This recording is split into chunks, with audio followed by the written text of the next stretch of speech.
vamos a ver ahora este tema, fosforilación oxidativa y cadena respiratoria, que pues tenemos que entender que son dos procesos diferentes que van muy de la mano.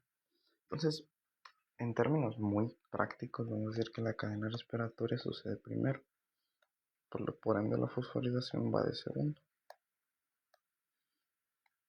¿Y por qué? Porque básicamente esto va a comprender todo el transporte de electrones y equivalentes reductores. ¿Con qué fin? Con el fin de formar un gradiente. Este gradiente vamos a ver que es el principal motor para la fosforilación oxidativa. Que esto pues básicamente sucede tal cual para sintetizar ATP. Es básicamente la síntesis de ATP y es como el resultado final del metabolismo oxidativo. Es como que digamos donde se produce la mayor fuerza de energía o la mayor producción de energía en todo el metabolismo respiratorio. Entonces vamos a ver que ambos de estos procesos son dependientes de oxígeno, de los dos, y ambos procesos van a ser mitocondriales, por ende. Entonces, ¿en qué células va a suceder? En todas las células que tengan mitocondria. Vamos a entender que principalmente va a suceder en la matriz. Sin embargo, hay una parte que va a acontecer en el espacio intermembranoso.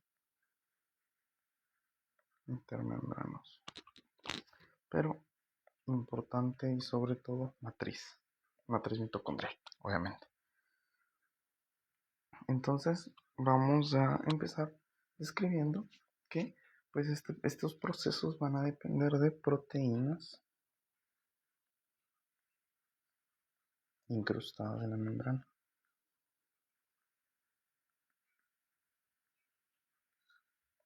A la membrana. ¿Pero a cuál membrana? A la membrana mitocondrial interna. Entonces todas estas proteínas incrustadas en la membrana pues nos van a servir principalmente para oxidar coenzimas y repitiendo transporte de electrones.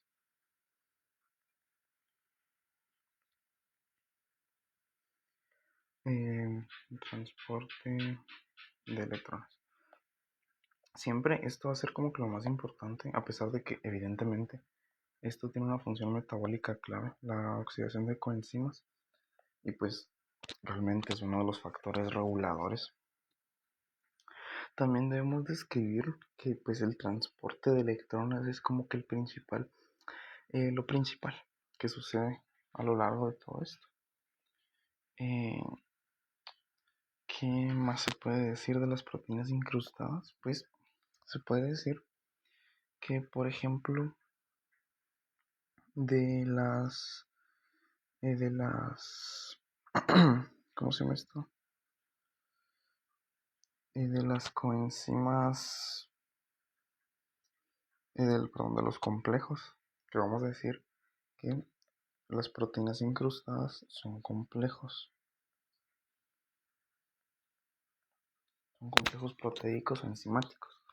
Y pues vamos a describir varios complejos, vamos a describir 4 y un quinto que podemos tal vez decir por ahí que es o no es. Entonces, como tal, no se considera el quinto complejo, la ATPasa, la ATP sintetasa. Pero bueno, se puede describir como tal. Entonces, vamos a ver que tenemos 4 complejos en cadena respiratoria. Aparte está el complejo propio de la fosforilación oxidativa. Entonces vamos a describir cada uno por separado, empezando por el complejo 1. El complejo 1 que pues su nombre más correcto, a mi parecer, es la óxido reductasa de coenzima Q. Óxido reductasa, perdón, de NADH Q. Entonces Q, vamos a ver qué es coenzima Q.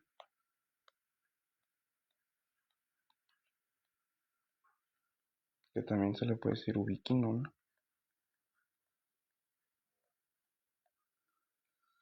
Y vamos a ver que esta coenzima tiene una facilidad para difundir por la membrana mitocondrial. Por membrana, por MM. ¿Y esto con qué fin? Con el fin de llevar o de dar electrones al complejo 3.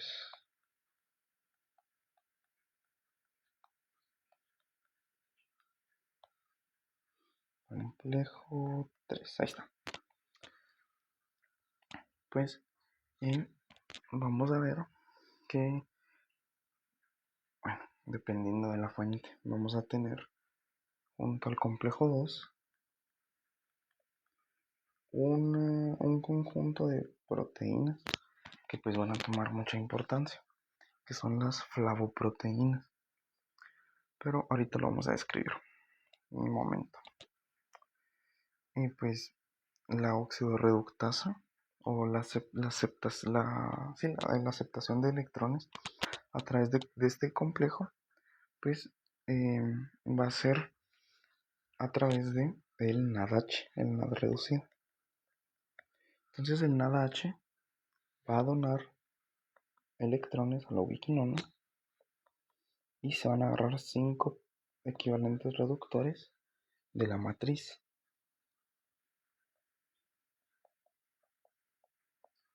¿Para qué? Pues para, primero que nada, oxidar la coenzima, reducir la coenzima Q y transportar equivalentes reductores al espacio intermembranoso. Va. Entonces, tenemos que ver cómo se transportan estos equivalentes reductores a través de a través a través de todo esto. Y pues también tenemos que ver o tenemos que entender cuántos electrones acepta cada coenzima. Vamos a ver que NADH va a aceptar un electrón y pues FAD reducido va a aceptarlos. Es bastante evidente cuando miramos y vemos aquí el 2. Entonces, solo para tenerlo en cuenta. Y también la ubiquinona, la coenzima Q, pues puede tener 3 formas. La forma pues de semiquinona, que es como que es cuando está parcialmente reducida. La, el quinol, la quinona oxidada, que pues es la forma propia de la Q. Y el quinol reducido, que pues es la forma completa de la reducción, que es lo que nos interesa mantener para el metabolismo adecuado oxidativo. Entonces aquí tenemos acá 6 equivalentes reductores y acá tenemos 6 equivalentes reductores. 2 acá y 4 acá. 5 acá y 1 acá. 6 y 6. Bueno, hasta aquí todo bien. Pero lo que no he explicado es cómo se transportan. Vamos a ver que hay dos grupos de proteínas, las flavoproteínas y las proteínas de hierro y azufre, o las de AGS. Estas proteínas, pues también sirven como transportadoras de electrones y vamos a ver que las flavoproteínas van a estar principalmente en el complejo 1 y en el complejo 2, mientras que las de hierro y azufre van a estar en el 1, van a estar en el 2 y van a estar en el 3.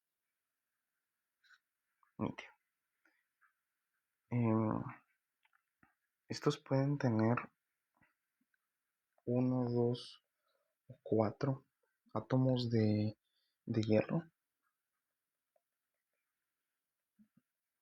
asociados a un azufre, ya sea a un azufre inorgánico. Pueden estar hechas de azufre inorgánico. Es inorgánico. O asociada a aminoácidos. ¿Qué aminoácidos? Pues el principal va a ser la cisteína.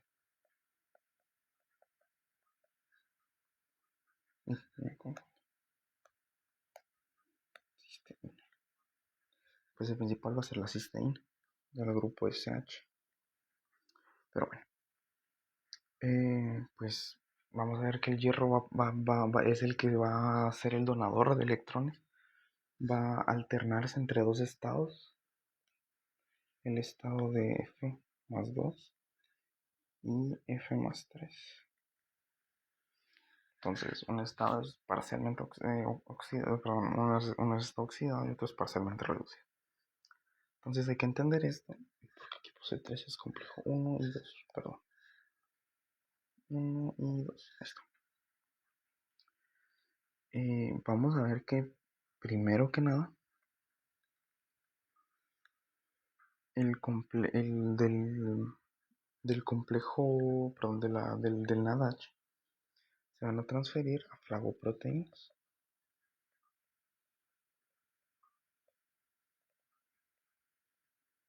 Flavoproteínas. Entonces, desde las flavoproteínas, o se abrevian como FMN, porque están asociadas pues al FAD, pero en lugar del FAD están asociados al FAM, que es el FAMN. FAMN es un nucleótido de flavina. Sin embargo, vamos a ver que es un mononucleótido. O sea que a diferencia del FAD, solo tiene uno. Y pues está asociado a este y naturalmente al FAD. Aunque lo que más se describe es el FAMN. Y pues se produce eventualmente con su reducción FADH2 y FAMN. FA, no, aquí no es FA, es FMN. Sí, perdón, voy a escribir FMN. FMNH2. Listo.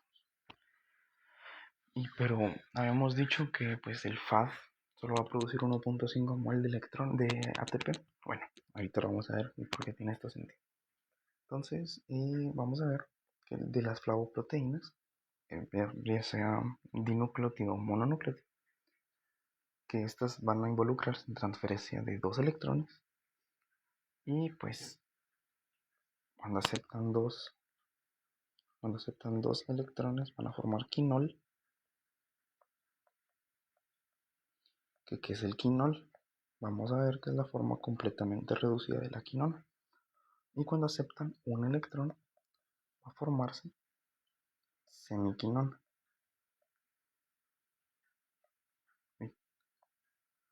Semiquinona, que habíamos dicho, parcialmente reducida. Ahora sí. Entonces, vamos a ver que las proteínas de hierro y azufre tienen el mismo propósito. Entonces, también cabe recalcar que estas proteínas de hierro y azufre solo van a participar, solo reacciones de un electrón.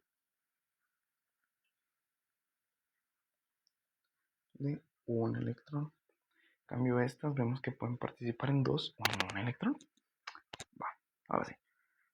Los electrones a partir de las flavoproteínas se van a transferir a las proteínas de hierro y azufre. De las proteínas de hierro y azufre se transportan a la coenzima y ahí muere. Entonces recordemos que la coenzima Q pues no puede recibir únicamente de fuentes de coenzimas, aunque sí es lo principal por así decirlo, pero puede recibir indirectamente a través de vías flavoproteicas. También lo puede recibir a través de ¿cómo se llama esto?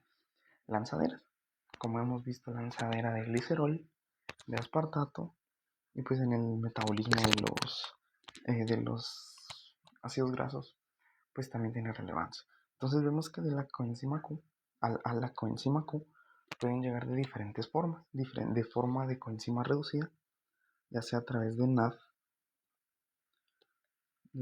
a través de NADH o de FADH2 pueden llegar, sino también pueden llegar a través de lanzaderas mediante flavoproteínas. La más conocida pues va a ser la G3P, que es el glicerol 3-fosfato. Entonces la lanzadera de glicerol 3-fosfato se asocia a flavoproteínas para llegar a la coenzima Q a través del complejo 2. Ahí estamos. Describiendo un poco, ya aprovechando el complejo 2, que creo que aquí no me va a dar espacio. Sí, no me va a dar espacio acá. Para nada. Entonces el complejo 2, vamos a escribirlo por acá. También asociado a la membrana mitocondrial interna, pues vamos a ver que tiene algunas diferencias. La principal diferencia es que pues no es una vía de traslado directa y es única para el FADH2. Entonces, resumiendo, vamos a ver que la coenzima reducida NAD va a entrar a la oxidorreductasa de NADH2 y pues va a bombear 4 protones al espacio intermembranoso. Va a va a reducir a la coenzima Q y va a oxidar a la coenzima para disponibilidad metabólica. Va. Ya con ese resumen vamos a ver que con el FAD es prácticamente igual. Igual va a bombear 4 electrones.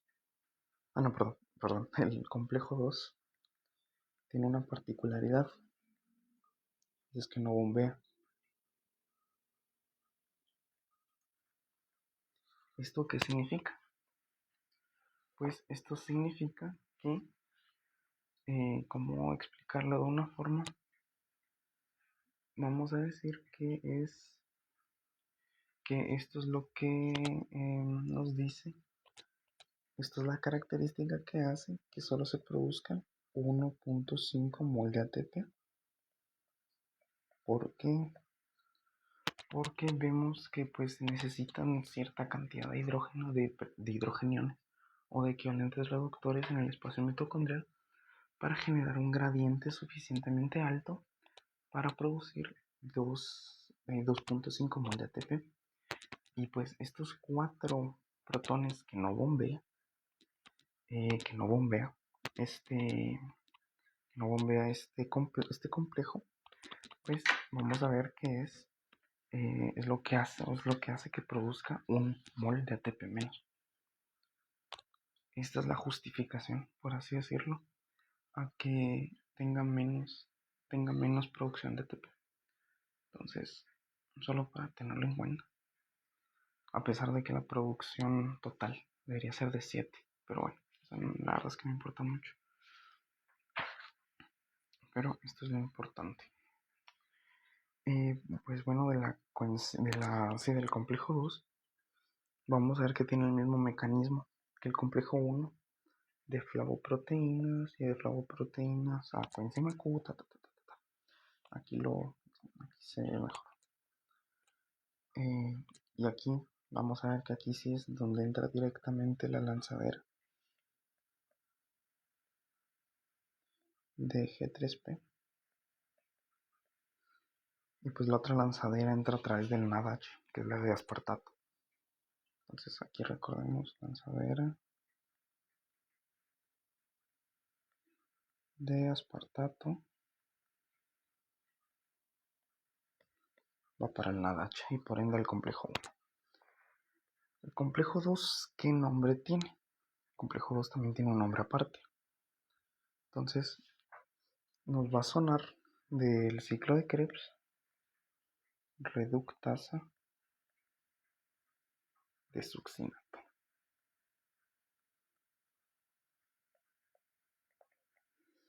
Reductasa de succinato. Entonces vamos a ver que directamente cuando se produce el FAD reducido en el ciclo de Krebs a través de esta conversión, esta conversión de succinato a fumarato, pues vamos a ver que se libera un FAD reducido y pues por ende vamos a ver que esto va a ir directamente al complejo 2. Entonces, esta enzima va a estar relacionada al ciclo de Krebs. Directamente al ciclo de Krebs, para tenerlo en cuenta. Entonces, este proceso, dependiendo de la fuente, pues va a recibir diferentes nombres porque va a utilizar citocromos. Entonces, aquí va a formarse mediante una reacción molecular, una reacción diferente. Esta reacción va a ocurrir de la siguiente forma, que es que el quinol y dos citocromos C que están oxidados más 2 de la matriz van a pasar a, a oxidarse la quinona, a volverse dos citocromos C, pero reducidos, más y 4 equivalentes reductores en el espacio intermembranoso. Y aquí me van a decir, bueno, pero si se redujo, ¿a dónde se fueron? ¿Perdimos equivalentes reductores? No. ¿Por qué? Porque la ubiquinona, perdón, si la ubiquinona reducida solo le dio electrones.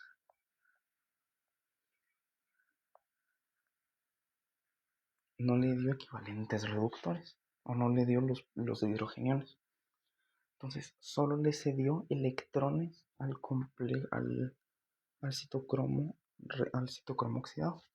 Por eso es que vemos que son 4 los que se bombean al espacio intermembranoso, porque son 4 los que realmente se forman en la ecuación, en la ecuación, para salir al espacio intermembranoso desde la matriz. Entonces, repitiendo esto para que quede un poco más claro, la quinona va a reducir mediante electrones, nada más. Va a pasarle 2 electrones, porque aquí tenemos 2, ¿va? Entonces, estos electrones, cuando se disocian de la ubiquinona, van a liberar también los hidrogeniones, y los hidrogeniones se van a sumar a los que salen de por sí de la matriz para irse al espacio intermembranoso. Entonces, eso sería, más que nada, vamos a ver, pues como es algo evidente, que la ubiquinona puede aceptar 2 electrones, mientras que el citocromo C solo uno. Por eso es que se necesitan 2 citocromos C para una quinona reducida. Y bueno, para este proceso del... Uy, me pasé sin... No, esto es el complejo 3, perdón. Me pasé sin explicar el complejo 3.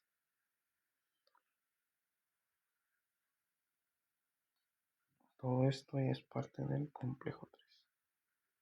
Y vamos a empezarlo a escribir acá. Complejo 3.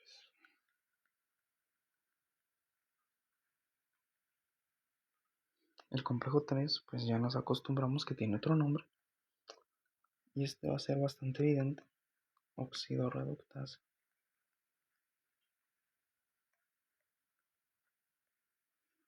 de Q-citocromosis.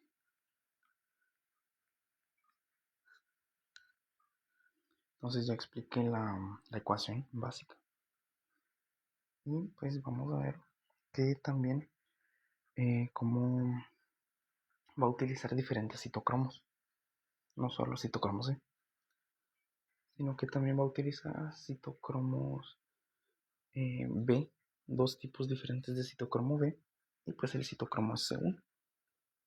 Entonces vamos a ver que va a usar citocromo B, que este a su vez va a ser el citocromo B, L chiquita, y el citocromo BH. Y pues el citocromo C1. Aparte de esto va a utilizar una proteína de hierro y azufre bastante característica. Utilizar una FS característica que se llama de Rieske. ¿Por qué Rieske? Bueno, o sea, porque es diferente. Porque va a utilizar un residuo de histidina en lugar de cisteína. Va a utilizar dos cistidinas en lugar de dos cisteínas. Entonces, todo esto se va a conocer, o a esta ecuación se le va a conocer como ciclo Q. Nítido. Ahora sí. Ya vamos a pasar al último complejo de la cadena respiratoria, que es el complejo 4. Y este, ¿qué es lo importante? Que nos va a formar agua.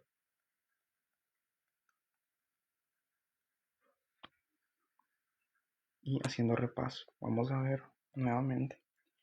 Tenemos cuatro más. Muy importante saberlo, muy importante tenerlo en cuenta. Ahora sí.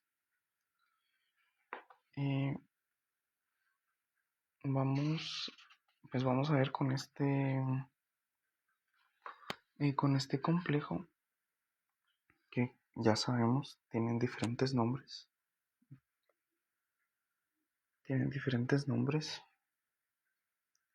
Y bueno, también algo que creo que es importante mencionar que no mencioné antes es que los citocromos, a ver, tal vez mejor lo dibujo y vamos a decir que esta es nuestra membrana mitocondrial interna. ¿Cómo se van a transportar de complejo a complejo? Vamos a decir que este es el complejo 1, esto el 3 y este el 4. Y este el 1. Entonces vamos a ver que el ubiquinona se va a transportar junto a la matriz, o sea, digamos que en la membrana. Pero, ¿cómo va a ser el citocromo? El citocromo se va a salir y va a entrar luego al complejo 4. Y luego aquí hace lo que tiene que hacer y ¿A qué es lo que quiero llegar con esto?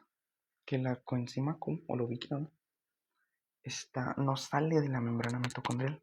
En cambio el citocromo sí. Eso es lo que quiero llegar. Ahora sí, complejo 4. Pues el complejo 4 también, repito, tiene un nombre diferente. Es la citocromo C reductasa. O, bueno, aquí tiene dos nombres, dependiendo de la fuente, también cambia el nombre. Reductasa de citocromo C.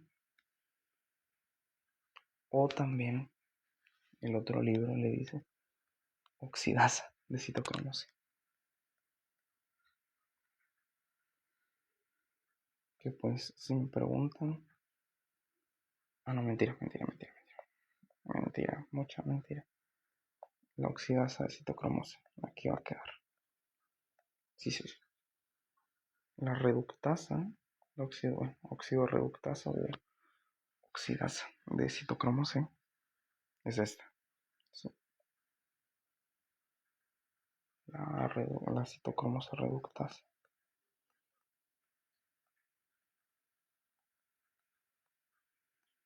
Tiene ambos nombres, así que no vayan a matarme, pero este tiene ambos nombres. Entonces, ahora sí. Va a producir agua a partir del oxígeno molecular necesario para todo esto. Este oxígeno, ¿qué sucede? Se va a reducir mediante los equivalentes reductores que hemos visto a lo largo de todo este proceso. Entonces, para ver esto, pues primero vamos a ver la ecuación general. Y la ecuación general va a depender de 4 citocromos C reducidos. Y pues el oxígeno molecular más 8 equivalentes reductores de la matriz. Esto va a pasar a ser 4 citocromos oxidados más 2 moléculas de agua más 4 hidrogeniones del espacio intermembranoso. Como pasamos de 8 a 4, pues vemos que parte se transfirió al agua. Se transfirieron 4 hidrogeniones al agua. Y pues, ¿qué pasó con los electrones del citocromo reducido? Se transfirieron los 4 al agua. ¿Por qué? Porque el oxígeno es el aceptor final de electrones.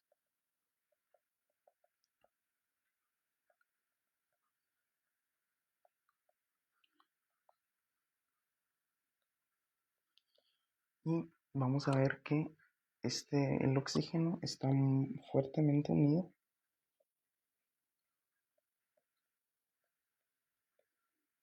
al complejo 4. ¿Esto con qué fin? Con el fin de evitar la liberación. Evita oxidación por unas especies reactivas de oxígeno. Por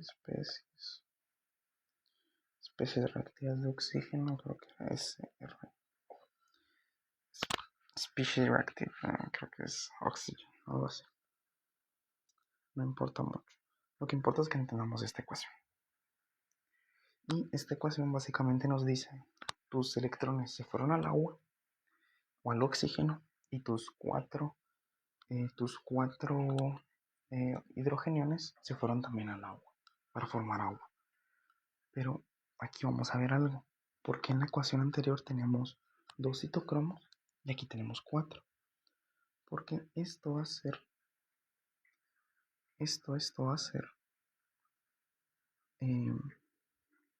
por cada par de electrones. Perdón, por cada 2 pares de electrones.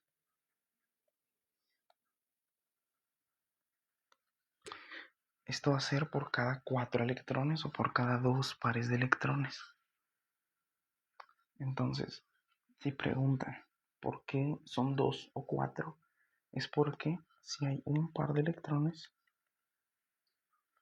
un solo par, la ecuación se va a poner a la mitad. Entonces se formaría solo una molécula de agua, se utilizarían solo 2 citocromos y se liberarían solo 2 hidrogeniones. Esto tengámoslo muy en cuenta a la hora de describir el proceso de la cadena respiratoria. Entonces, este complejo también vamos a ver que tiene un mecanismo diferente, ya que este complejo nos va a usar cobre. Va a usar complejos de cobre como aceptores, aparte de grupos hemo o citocromos. hemo A y hemo 3. Hemo A creo que también 1, si no estoy mal. No, solo hay 3. Grupos hemo A y hemo A3, que también se les puede decir si tocamos. Entonces esto va a depender de dos compuestos, de dos complejos con cobre. El complejo de cobre A y el complejo de cobre B. Vamos a ver que este va a estar asociado a cisteína y a hemo A y hemo A3.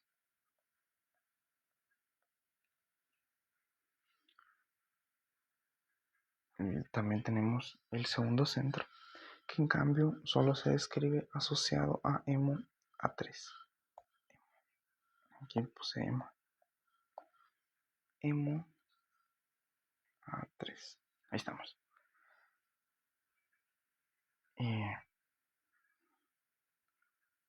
Sí, entonces vamos a decir que esto es por cada dos pares de electrones, por cada par de electrones. Y sí, esto sería básicamente toda la cadena respiratoria. Pero ¿qué nos falta? Pues evidentemente la regulación.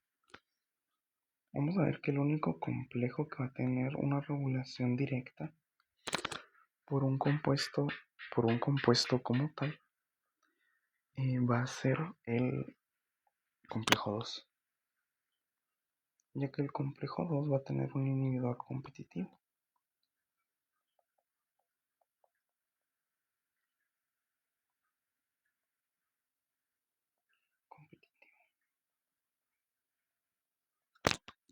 ¿Cuál es? El malonato. De ahí el resto van a depender de estados o situaciones respiratorias. Van a depender de 5 estados que modifican el control respiratorio. El 1 va a ser la disponibilidad. ¿De qué? De ADP y sustrato.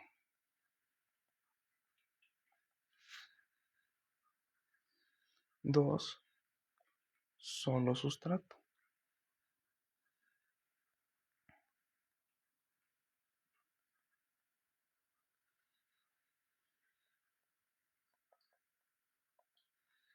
3,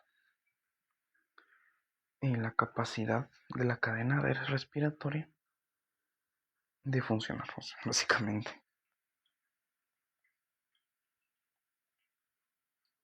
La capacidad propia de la cadena.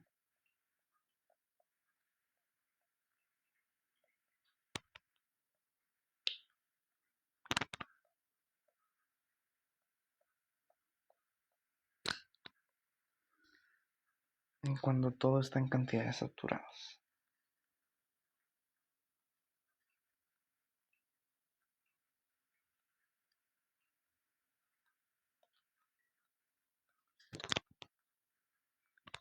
Cuatro, disponibilidad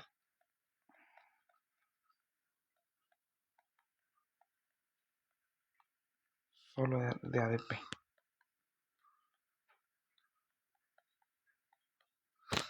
Y el oxígeno.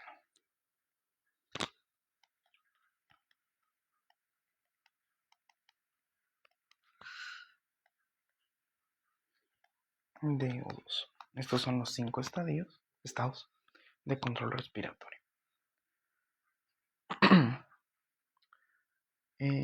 Pues esto es básicamente. Luego tenemos inhibidores o desacopladores de la cadena respiratoria, que pues el más conocido va a ser el dinitrofenol, que es un medicamento, así que no lo vamos a hablar mucho. Nitrofenol. Pero tenemos unos reguladores que son fisiológicos, que son las Los desacopladores son termogeninas o desacopladores. O desacopladores.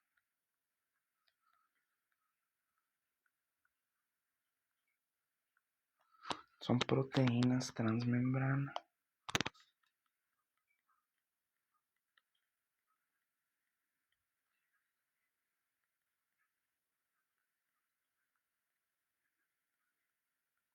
¿Qué van a hacer? Generar calor.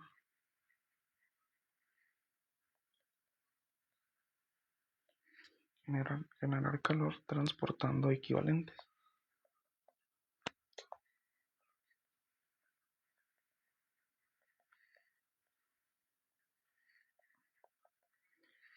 ¿Transportando qué? Sin producir ATP.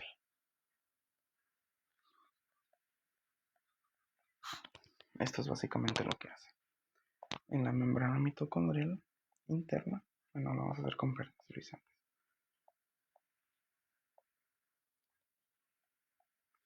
Va a existir este complejo que va a transportar de nuevo la matriz, espacio intermembranoso, los hidrogeniones, lo cual produce calor, termogénesis. Y ahora sí, ya con todo esto concluido, vamos a ver fosforilación oxidativa, que es mucho más breve, evidentemente. Esto se va a dar principalmente por el complejo 5. El complejo 5, pues, alias sintetasa de ATP. O sintasa, no, depende.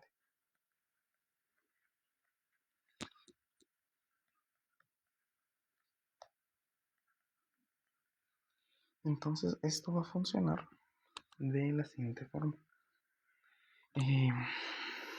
A ver, aquí es por un gradiente.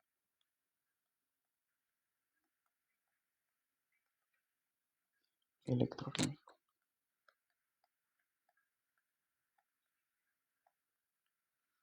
El gradiente electroquímico pues se da por el transporte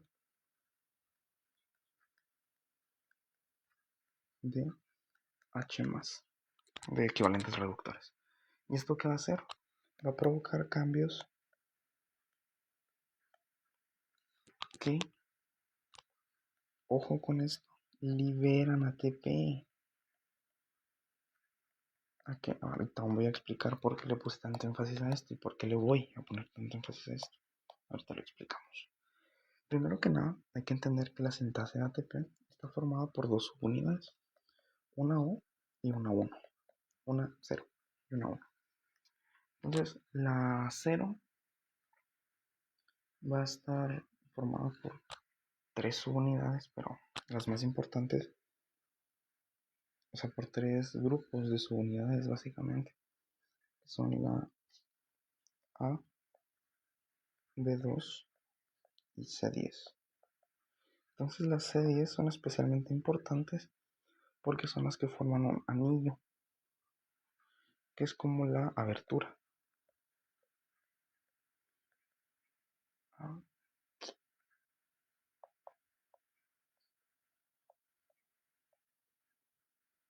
Abertura para que atraviesen los hidrogeniones. Entonces, estas subunidades C van a rotar en sentido de las agujas del reloj.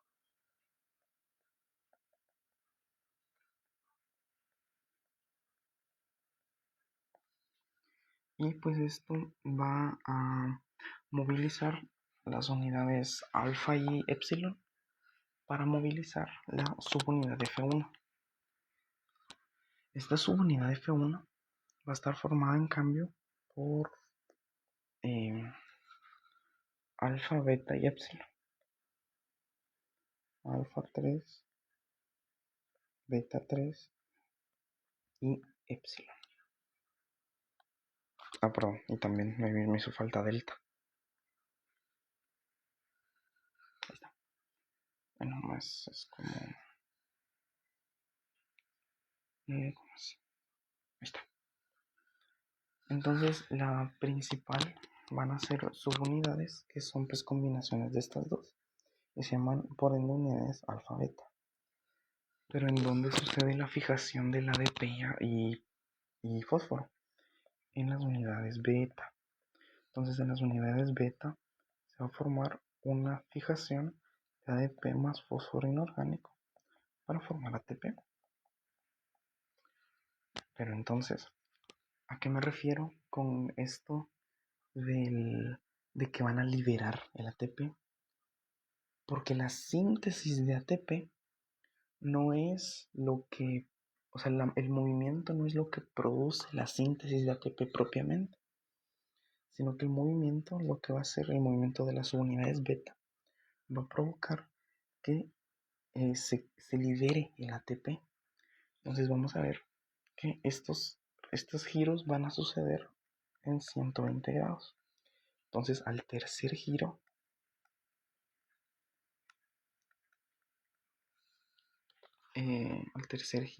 pues se va a recomponer todo esto. Y por cada giro se libera ATP, ¿verdad? Solo que esto creo que, a ver si no me toca dibujarlo. Entonces vamos a ver. Sí, creo que sí. Pero bueno, vamos a ver que no es propiamente cada tercer giro, sino que, bueno, sí. En el tercer giro, pues, ¿qué es lo que va a suceder? Esto que estoy hablando de la liberación de ATP. Entonces, en el segundo se sintetiza, en el primero se fija y ta. Entonces, la proteína la energía que proporcionan los protones se va a utilizar para el tercer giro, para liberar ATP. La síntesis se va a provocar secundariamente por el cambio constitucional. Entonces, esto es lo importante, básicamente. Eh, y vemos que cada subunidad va a ser diferente según el momento en el que se encuentre. Si es momento de fijación, de liberación o de síntesis. A eso es a lo que a eso me refiero. Sí. Y pues, eh, ¿qué más? Cabe aclarar que hay mucha energía que se libera como calor, pero no es lo que quería decir, sino que es lo de la hipótesis quimiosmótica. Así muy brevemente también.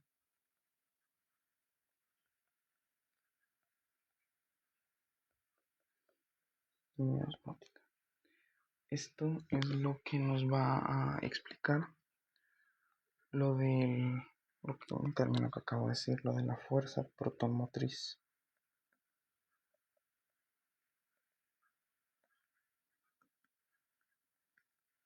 Que es lo que nos da el gradiente electroquímico.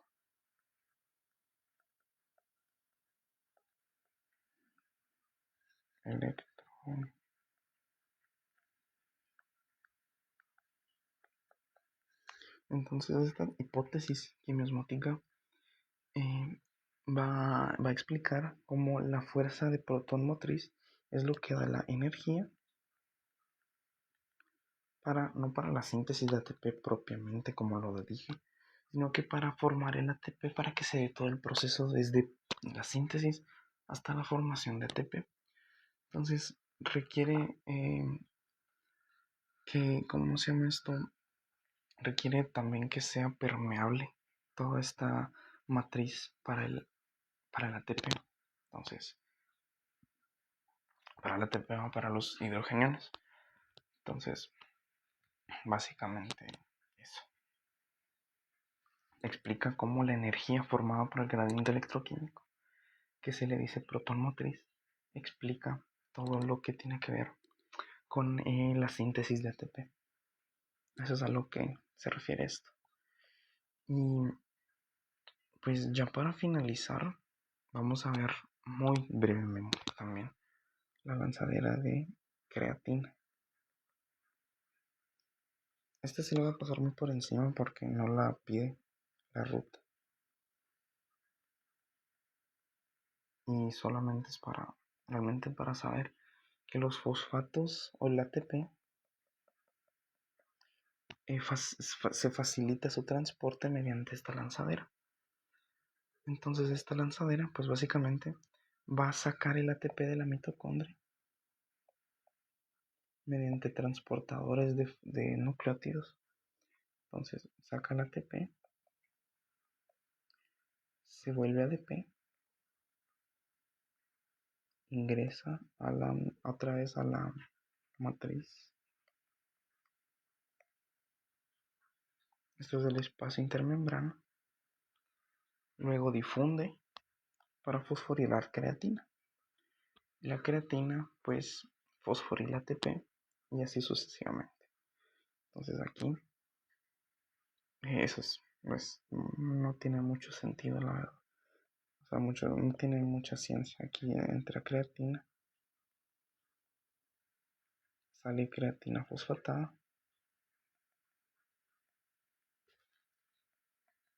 y esto es como esto ayuda a fosforilar ATP, ADP, a fosforilar ADP. Entonces, en este estado vamos a decir que va a suceder una interconversión o puede suceder una interconversión entre que la creatina done el fósforo o reciba el fósforo para formar fosfocreatina o creatina nada más. Entonces, el proceso por el cual el ATP se transporta con mayor facilidad al citosol va a ser mediante la lanzadera de creatina. Esto, repito, no es para nada importante, solo es para que sepamos. Y pues aquí quedaría todo y la fosforilación oxidativa. Muchas gracias.